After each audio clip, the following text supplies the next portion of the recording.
Hello and welcome to another episode of Backlinking, the PKM podcast. I really like that name better. Let me know what you think down below.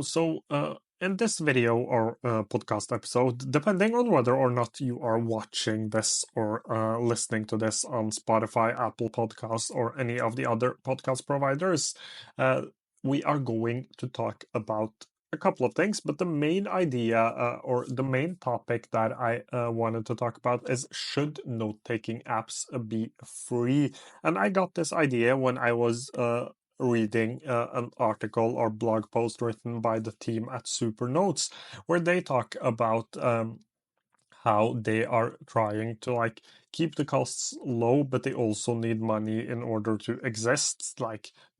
There was a lot more to it, but it is this idea of I would like all note-taking applications to be free, but they can't. And especially for a small team that is trying to keep their applications sustainable, like they're talking about in the Supernotes blog posts.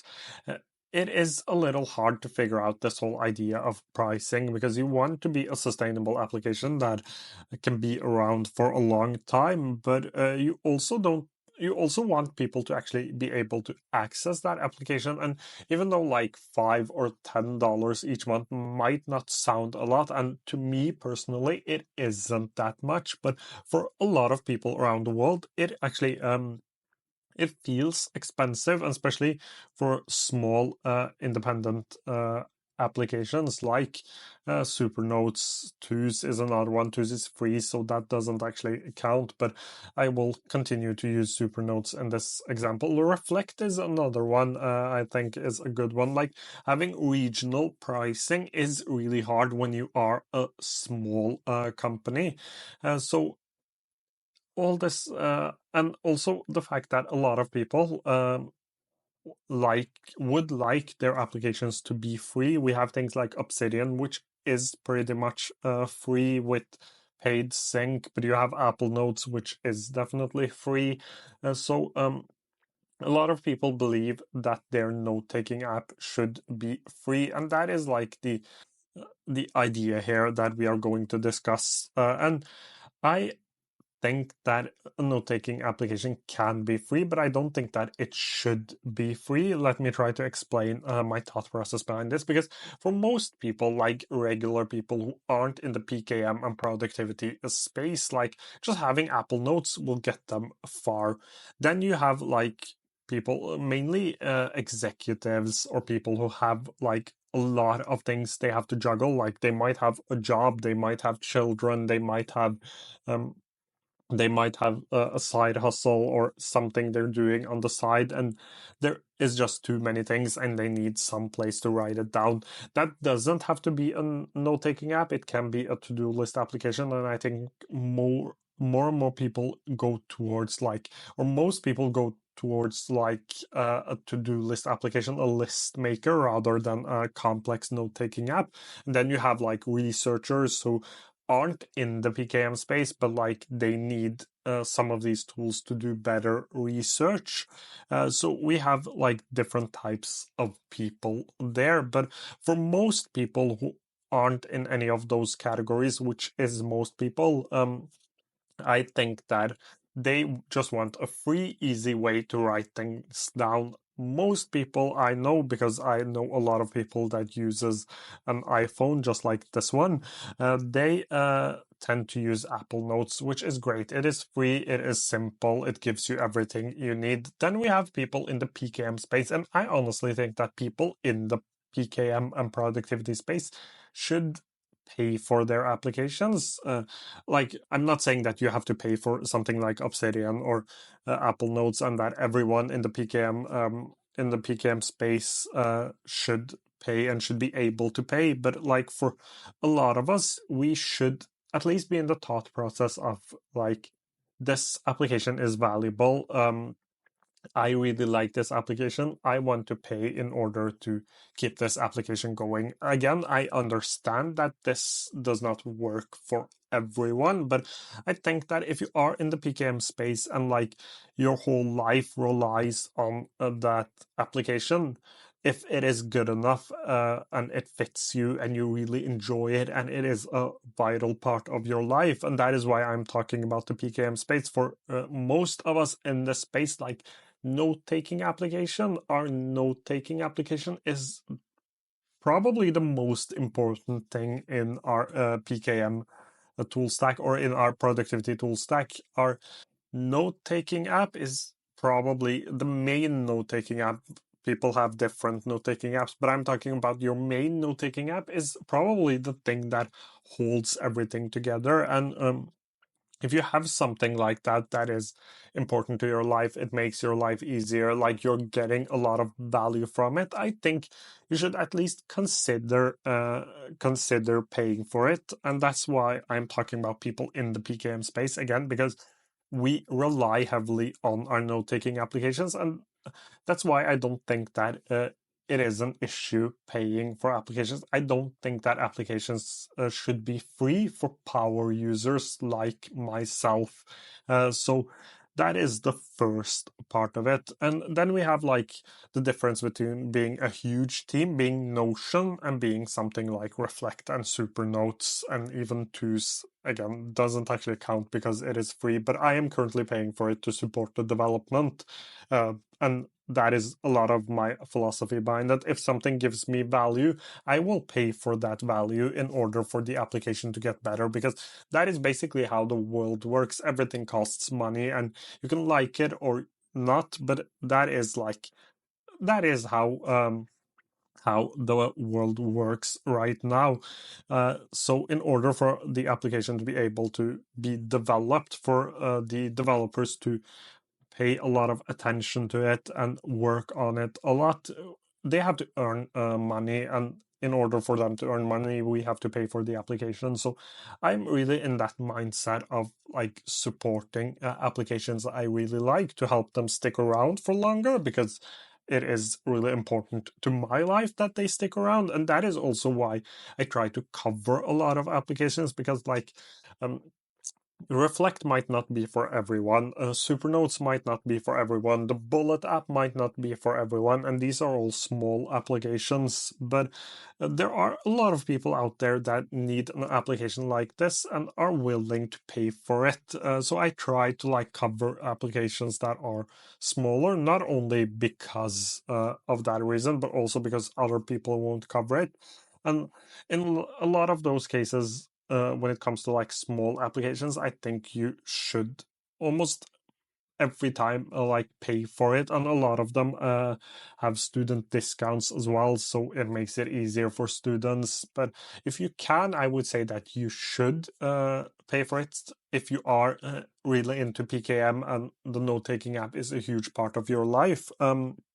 Then we have like applications like Notion, which is totally different, because Notion gets most of their money from companies, from their enterprise plans and their paid plans for teams. That is where Notion gets their money from, and that makes it so that they can have like really extensive free plans, and there are a couple of applications like that. So that is a little different, because those applications are like Notion is so big that it can do something like that, and that may end up like us expecting that other applications should do exactly the same, but it isn't that easy for those other applications I've mentioned. For things like Notion, even things like Scrintl, which I have talked about before, even though that is a little bigger than something like Supernotes or something like Reflect. Like the team at Scrintl, I think is a little bigger, but I've talked about that before. I think they are priced too heavily, like they are too expensive. But on the other hand, like they need the money to keep it going, and if you are a person that gets a lot of value, you need something like Scrintl. It speaks to you. It totally makes sense to pay for that, because Scrintl isn't big enough to have an extensive free plan. Even though most users of an application like that, most users of note-taking applications in general, if we look beyond the PKM and the note-taking space, like most people just want something easy and free. But for us inside of the PKM space, for us that have productivity and note-taking as a hobby, like we want something more. And um, it brings me back to my last point. Like if you are in the PKM space, if you are really into note-taking, I feel like you should at least, if it is possible, and if you have the money to do so, and the application gives you value, I think we should pay. Like, I don't think note-taking applications should be free. That is my mindset around it, and it is great if they are, if we have things like Obsidian. But again, Obsidian also acts a little differently because it relies heavily on people using their time create um, plugins for Obsidian. That is like the whole idea of Obsidian is the plugin ecosystem. So that is more like a community-based note-taking app, even though there are people developing Obsidian as well. It feels a little different. And they've done a great job at building community, and they have a paid plan for sync, which a lot of people pay for because it is easier than having to set up your own syncing. So Obsidian might feel a little different, but even Obsidian, a lot of people pay for, and some people actually just pay for it because it gives them uh, a lot of value, and they like really want to support the development, and they want to support the team behind Obsidian. So a lot of people pay for it for just that simple reason. So it brings me back to like my thought process behind it. Like, I don't think note-taking applications or productivity applications in general should be free, but I also don't think that we should pay for every single one.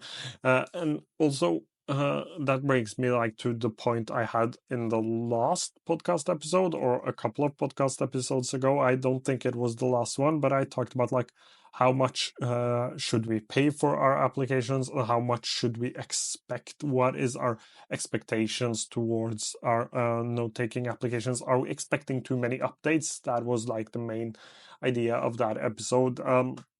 And when we are paying on a subscription basis, either a monthly, yearly, or even 4 5 year plans, 3 years plans, whatever you're paying, there is some expectations for us as consumers. Like, when I pay for an application, I expect the application to continue to develop.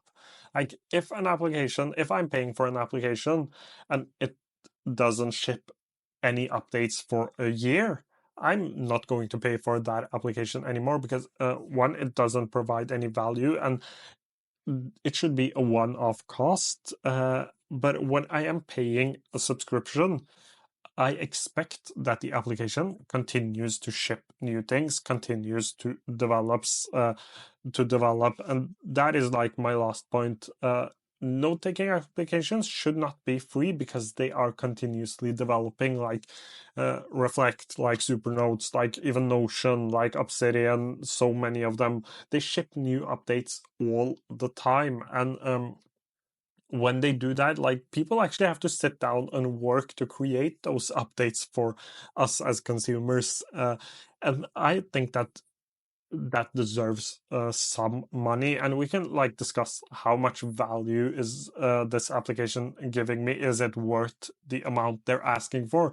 That is a whole nother question. That is not what I'm talking about. Like, an application can be too expensive, but it might not be too expensive for everyone. Like, I think Tana is too expensive, but a lot of people think it is fairly priced. But for my use case, it is too expensive. So it also, like, how much you're willing to pay depends on what this application is giving you. That is not necessarily what I am discussing. What I'm thinking about is, should it be free or should you pay for it? And I think in most cases you should pay for it. Like, I understand that Apple can have Apple Notes, and that Apple Notes is free and a lot of people use it. I understand that. But Apple is also one of the biggest companies in the world. Like, I understand that Notion can have an extensive free plan, and that brings expectations towards the rest of the productivity market. But not every application is Notion or Apple. Those are big applications. Apple much bigger than Notion, but you get the point. Like, not every application can have a Google Keep or a OneNote. It doesn't work like that. Many of these applications in the note-taking space are really niche applications that rely on their community to keep the application going. I at least forget that a lot of the time, and I discussed this with the founder of Sublime as well, like this in the Mindful Productivity podcast. But the idea that like PKM, personal knowledge management, productivity application, it is super niche. It is super niche. It is a small corner of the internet where I enjoy spending my time. Like, there is no other place I would rather be than that little corner of the internet. But it is a corner of the internet. Like, it isn't as big as some sports, for example. Like, it isn't as big as politics or whatever. It is a small little niche of products which a lot of people, me included, really love. And uh, I again, my point is that you should pay for the applications. Like, if you're using something and it gives you value, it makes sense to pay for that application. And mm, like, how much you pay, again, it depends on what sort of value you get. But I think that we should pay for our note-taking and productivity applications, especially our note-taking applications, because they they store so much of the things that are valuable to us. So that is my thought process behind should an application be free or not. I actually don't think note-taking applications should be free, at least not most of them. I think they should have a free plan because, again, that brings me back to my point of not everyone has the ability to pay 3, 5, 10, 15, $20 each month. I have, you might have, but a lot of people around the world do not have the money to spend on something like this. So I think that they should have free plans. How they choose to have those free plans is up to the applications.